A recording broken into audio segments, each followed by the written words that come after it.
el extremo izquierdo del mandril magnético, con el fin de evitar rasguños en el mandril al momento de retirar el soporte de diamante. Como cuarto paso, se procede a colocar el soporte de diamante sobre el papel, intentando cubrir tantos insertos magnéticos como sea posible, energizando al mandril.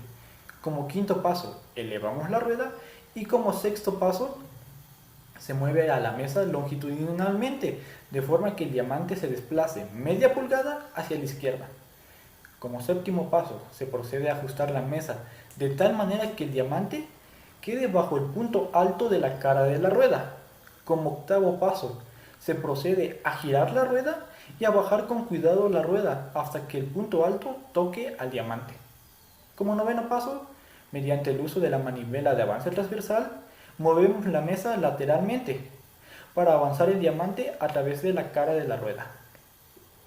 Y como décimo paso, se baja por cada pasada de la rueda del esmeril 0,02 a 0,05 milímetros. Y como último paso, se baja la rueda 0,01 milímetro y se realizan varias pasadas sobre la cara de la rueda, dentro de la cual la velocidad de avance transversal puede variar con la estructura de la rueda. Estos son los pasos que se llevan a cabo al momento de llevar los procesos de rectificado. También cabe mencionar que hay otros puntos adicionales para afilar la rueda de rectificado y al momento de rectificar, los cuales son, como punto número 1, para minimizar el desgaste del diamante se afila la rueda de rectificado con una barra abrasiva. Como segundo punto, es recomendable utilizar refrigerante al rectificar la rueda. Y como último punto, si la rápida eliminación del metal es más importante que el acabado de la superficie, no se afile la rueda para el acabado. Y como tal, esta sería mi exposición y los temas que estuve mencionando.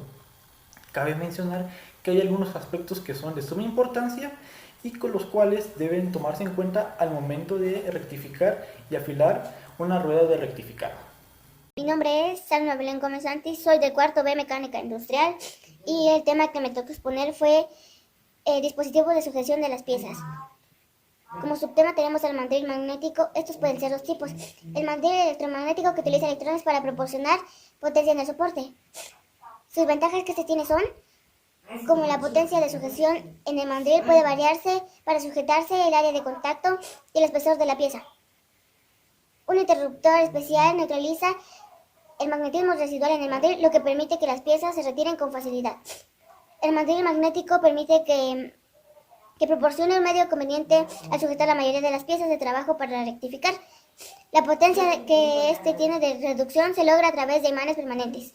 Como segundo subtema, tenemos la construcción del mandril magnético permanente. La placa de la base proporciona una base para un mandril y el medio para fijarlo a la mesa de la rectificadora. La rejilla puede alejar los imanes y las barras de los imanes de conducción. Estos se mueven longitudinalmente mediante una manivela cuando el mandril se conectó o se desconectó. La carcasa aloja los ensambles de la rejilla y permite sus movimientos longitudinales. También proporciona una reserva de aceite para la fabricación de las partes móviles. La placa superior contiene ciertos o piezas polares, que estos están separados magnéticamente de la placa alrededor por medio de un metal blanco. Esta separación proporciona los polos necesarios para poder conducir las líneas de flujo magnéticas. Cuando la pieza se coloca sobre la cara del mandril y la manivela se nivelan a la posición de conectado. Cuando la manivela se aloja o se rota a 180 grados a la posición de desconectado, el ensamble de la rejilla mueve las barras de la rejilla de conducción y los insertos fuera de la línea. En esta posición, las líneas de flujo magnético entran a la placa superior y a los insertos, pero no entran a la pieza.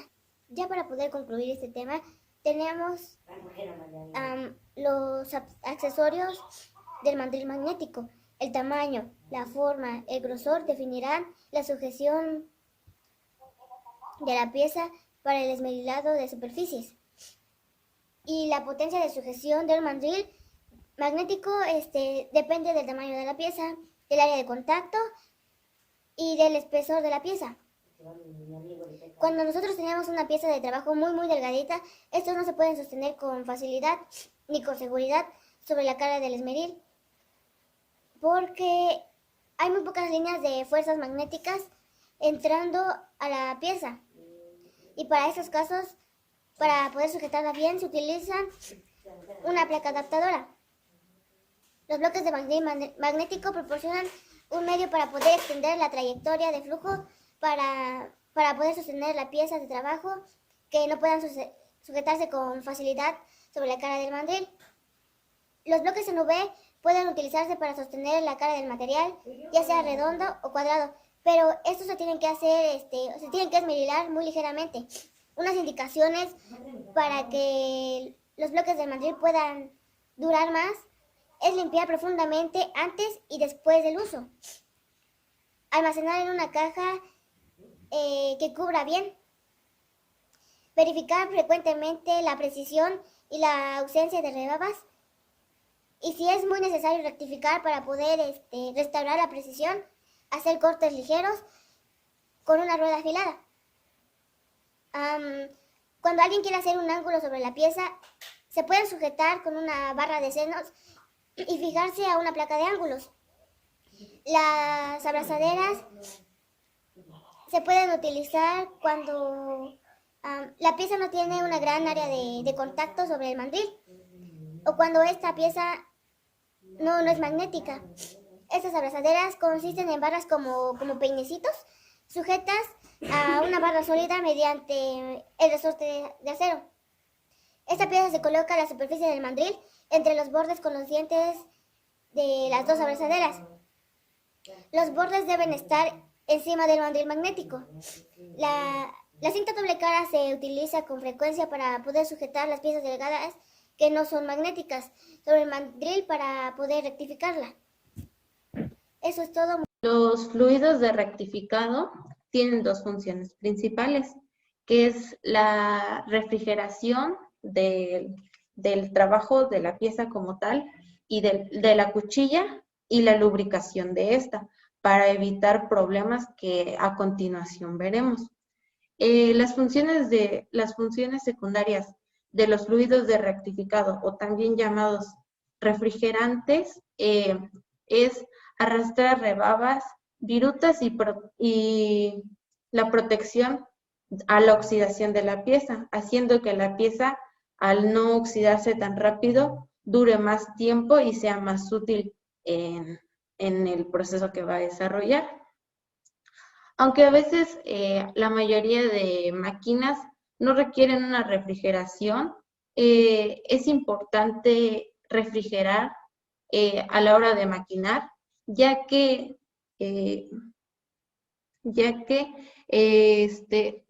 puede evitar el desgaste de la rueda, mejor acabado de la pieza y para que no se caliente mucho la pieza y no se generen tantas rebabas.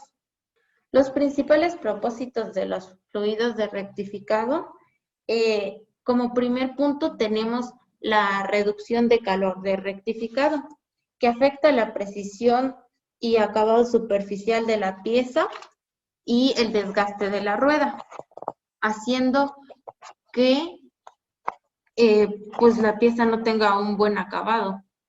El segundo propósito de los refrigerantes es la lubricación de superficie entre la rueda de esmeril y la pieza, que resulta un mejor acabado superficial de la pieza. El tercer propósito es la eliminación del swab, que son pequeñas virutas de material, o sea, del metal o no metal que se esté rectificando en el área de corte, haciendo que las virutas no obstruyan el lugar de trabajo donde se está realizando.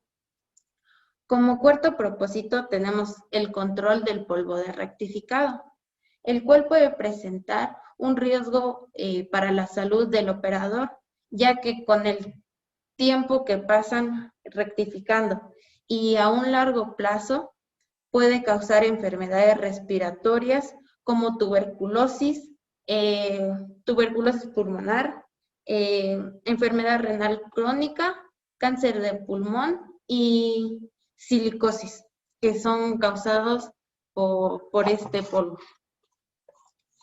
Los tipos de rectificado. Encontramos 3 tipos. El primer tipo sería los de aceite soluble y agua, que cuando se mezclan hacen una sustancia lechosa que sirven para enfriar, lubricar y ser resistentes a la oxidación. Se aplica generalmente inundando la superficie de trabajo. El segundo tipo de fluido de rectificado son los químicos solubles y aguas, que se pueden utilizar en sistemas de enfriamiento por inundación o a través de la rueda. El fluido de rectificado químico contiene inhibidores de oxidación, bactericidas y para minimizar olores e irritación en la piel del operador. Como tercer fluido tenemos el fluido de rectificado de puro aceite, que se aplican generalmente mediante el sistema de inundación, pero un problema de esto es de que causan, o sea, que no tienen la capacidad de disipación de calor en altas temperaturas. Y una ventaja de esto es de que posee una mayor lubricación que un refrigerante de agua. O sea, dependiendo del trabajo que realices y las cualidades de tu metal, debes de ver qué fluido de rectificado se adapta más a lo que vas a realizar. Posteriormente hablaremos de los métodos para aplicar los refrigerantes, que es decir, la forma en la cual se tienen que colocar los refrigerantes en la máquina o de qué forma la máquina, la utiliza, o sea, de qué forma la máquina la puede utilizar. El primer sistema es de inundación, que es el más común. Mediante este proceso, el refrigerante se dirige mediante una boquilla y va recirculando a través de una bomba, un filtro, un depósito y una válvula de control. El segundo método es el enfriamiento a través de la rueda. El enfriamiento es un método conveniente y eficaz para aplicar el refrigerante en el área que se está esmerilando. Principalmente el fluido se bombea a través de un tubo y se descarga a través de una ranura llamada cola de Milano, que se encuentra en la brida de la rueda. Las perforaciones que se encuentran en la brida de la rueda y las perforaciones de la arandela de hule hacen que el fluido pueda penetrar en la rueda porosa, haciendo que la fuerza que está haciendo a la hora de trabajar, el fluido salga y entre en el área de contacto, o sea, donde roza la rueda y la pieza, para que no haya tanta fricción y se pueda trabajar mejor. El tercer sistema que tenemos es el sistema de enfriamiento por rocío. El sistema de enfriamiento por rocío tiene la misma función o tiene el mismo principio que un atomizador, o sea, que